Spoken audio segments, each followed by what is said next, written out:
Good morning. I've got a fun day ahead doing a breast augment with a little bit of fat transfer for some narrowed cleavage lines, as well as a staged brachioplasty and tummy tuck.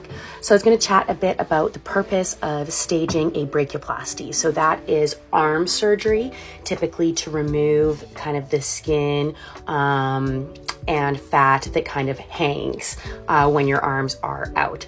So stage surgery refers to a planned two-surgery approach to get to the desired aesthetic outcome.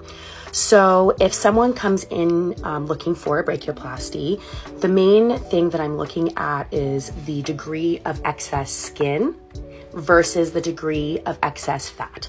So if you've had a substantial amount of weight loss and you're left with really just kind of loose skin hanging and just a touch of extra fat, then you're a good candidate for a single stage, one surgery brachioplasty.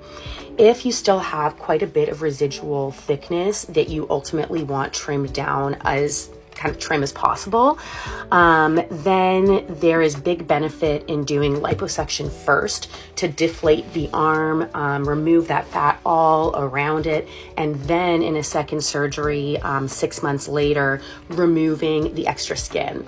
That achieves two things. One, brachioplasty is high risk for wound healing problems because of how tight the area is. The skin in the inner arm is really thin and doesn't have the same healing capacity as skin elsewhere, and there's a lot of movement in this area. So when we're doing liposuction, we're disturbing some of that blood supply, and that can increase your risk of wound healing complications if we do a lot of it all at once.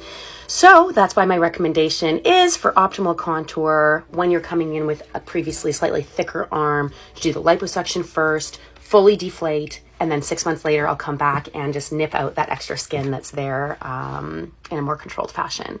Anyways, have a great day.